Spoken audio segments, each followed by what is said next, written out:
12 days. Today's been the weirdest of them all. We've got 40 knots of breeze on a broad reach. We've got 3 reefs in the main, 1,000 reefs in the jib. The sun is red. The sea is also red, owing to the sun being red. And yeah, it's been 1,500 miles from Fiji to our home, Australia. And guess what? 22 miles to Australia. And we just saw land. Land ho! Aussie, Aussie, Aussie! Oi, oi,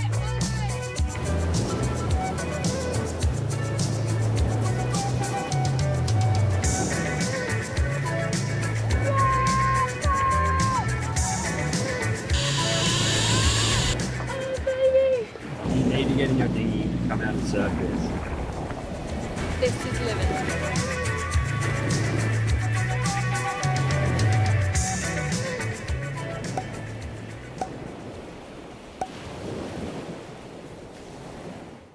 We arrived in Coffs Harbour in the dark of the night. There were some pretty hectic standing waves through the bar entrance, which took us by surprise in the dark.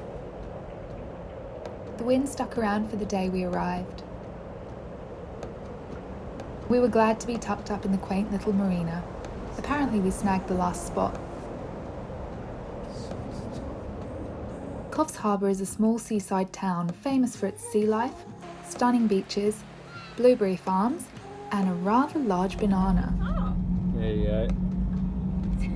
Welcome to Australia. I'm a real Aussie now. Yeah. I've seen the big banana. We're all things big. Got that ticked off the Yeah, list. all things big here. Go back to... It's also home to Jackson's auntie Corin. It's our first family.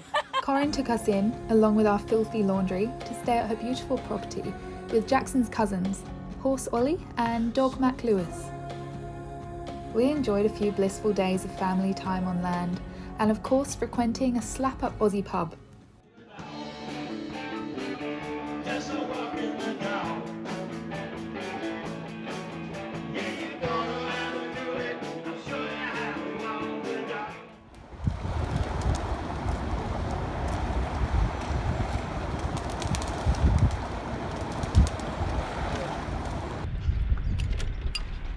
Good morning.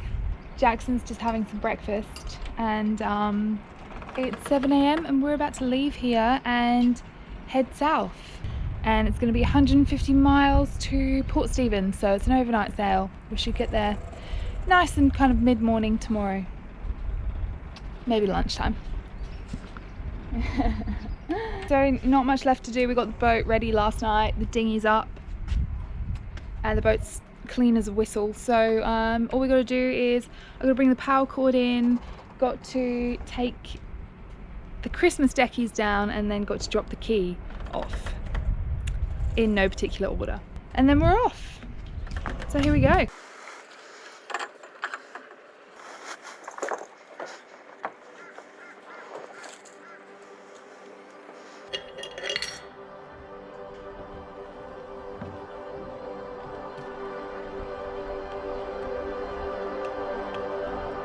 In a circle around a single fantasy, buried deep in the ground, a set of broken wings. And I start to think it's sink or swim, while the vision was clear, now it's fading again.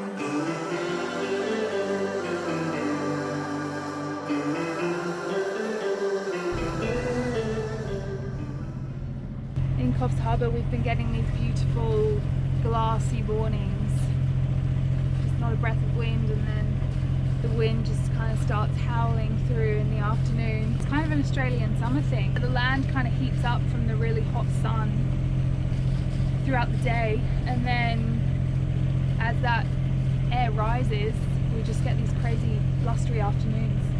Sea breezes. Sea It's breezes. getting sucked in from the sea. Kind of nice getting a bit of everything, but the morning's just magical here. Well, considering we were going to try to leave yesterday and the morning was like 20, 30 knots. Yeah, that wasn't a westerly. classic morning. So, Yeah. so far so good, eh? Yeah.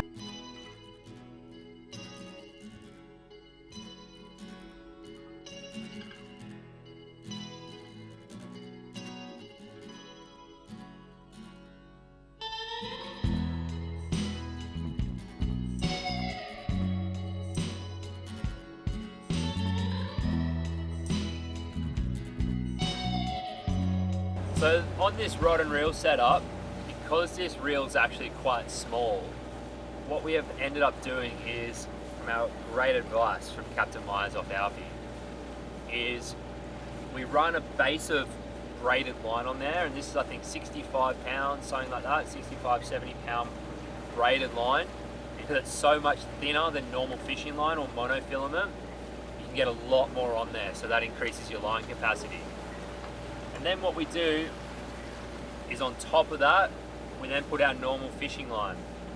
And to connect the two, we use this really great knot called the FG knot. And why it's a really great knot is because it's the braided line that basically like creates a Chinese finger puzzle over the top of the monofilament. And the more wraps you do, the tighter it gets. And so it just holds that monofilament right in there really nice and tightly, but there's no knots. So it's only the thickness of the mono. And what that means is for when you're reeling it into, like, because our little rod here has this guide, you know, it just goes straight in, no problems. No knots to get stuck anywhere or anything like that.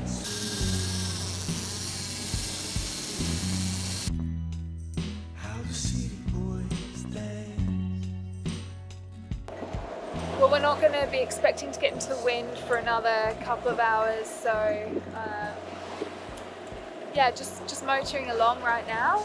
Yeah, not much is happening, but it's good to take advantage of these times to just kind of do stuff that you wouldn't normally get to do. Jackson's just rigged up a load of fishing lines and sharpened his knives, and I'm gonna go and make coffee.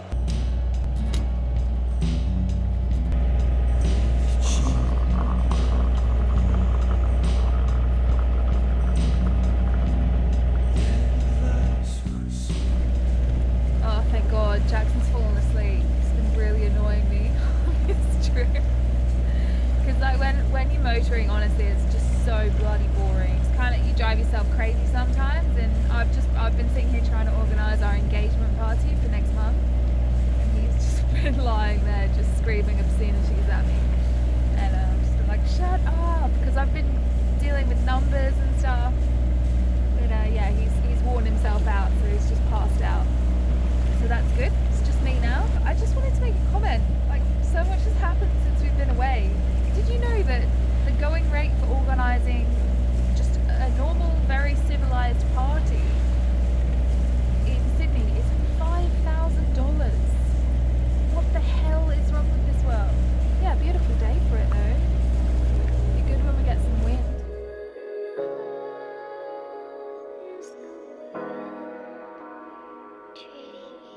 We got a little bit of wind here, so we're gonna have a go at raising. Stoppy!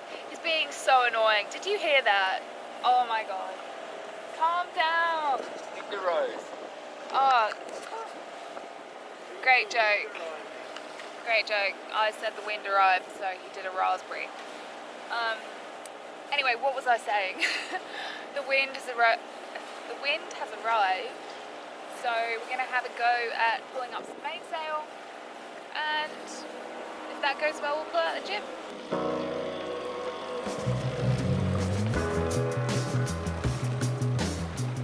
We didn't want to turn into the wind to raise the mainsail because it would mean we'd have to pull in both the fishing rods. So out of laziness, we just tried to hoist the main, and I was pulling the battens out of the lazy jacks, but it was too hard. So we're just taking the lazy jacks off, and then we're going to raise the mainsail without turning into the wind. Lazy sailors today.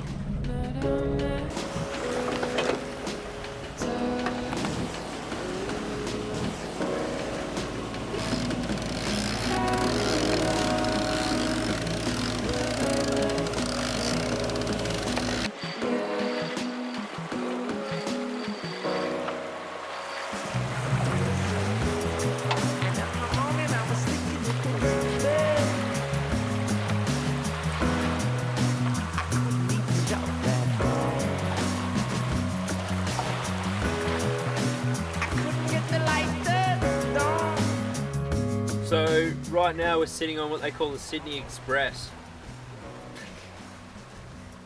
Magic carpet. Yeah. So right now we're sitting on the East Coast Magic Carpet, and what that is actually is the East Coast Current, which I'm pretty sure is always running south. Can run up to 4 or 5 knots. Right now I reckon it's about 2 knots.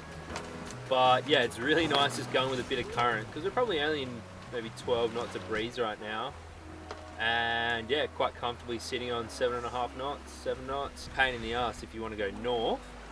You probably need to get out about 50, 60 miles offshore to make it worthwhile to get really out of that current. So yeah, just sitting back on the magic carpet. Now that we're sailing, are you going to stop annoying me? No, Not a chance. you love my annoyance. I probably do, I don't know. Is anyone else's boyfriend really annoying? Especially when you're not sailing? Comment below. Tell me the annoying things they do. But yeah, day for it. Look at this.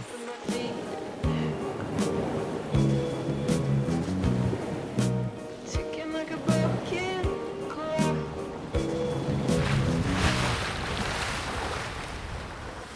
Yeah, so our wind indicator has decided to stop working again.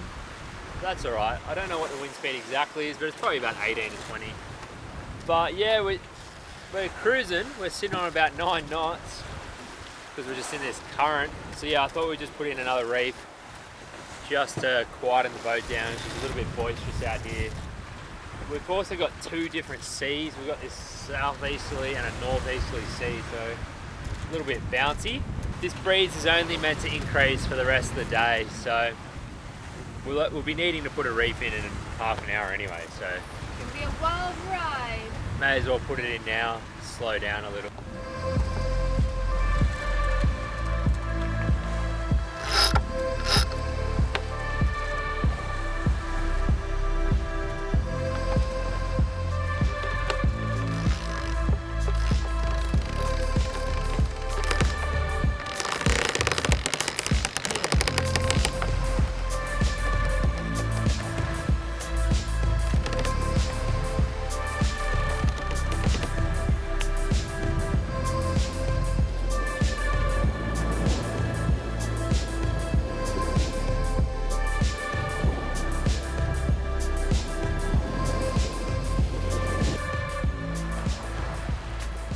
So the breeze is just starting to flick a little bit more around to the north, and we've also just changed direction as we're sort of starting to curl around the coastline here. So yeah, we're going dead downwind now, so we're just going wing on wing and put the pole out with the head sail.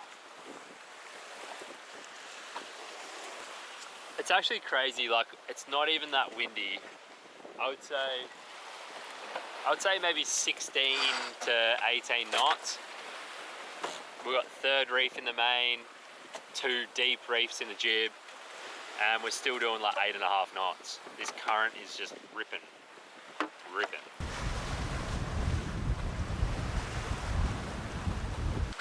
That's it, guys. He is annoying me so much this trip. I've just found out something I really like about this jacket. When he's mouthing off, you can just you can just do it up. No, I have to speak to him again. Shut up, jacket. Yeah, musto. Get yourself one. But you must go. Annoying captain. Oh, love is sweet.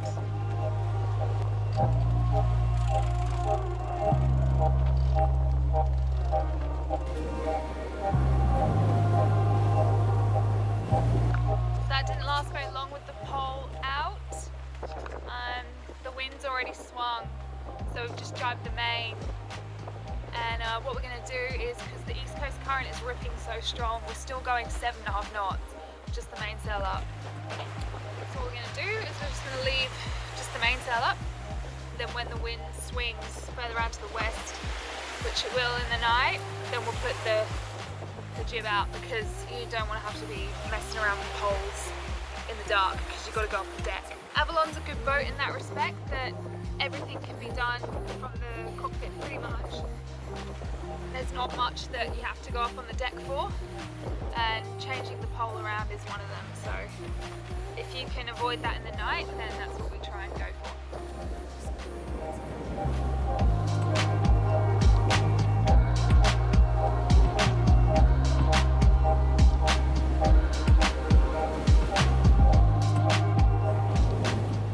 Thanks for crewing with us this week and rejoicing in our arrival to the motherland. Join us next time to spend the night at sea and watch the sun rise over a sailor's and nature lover's paradise, Port Stephens.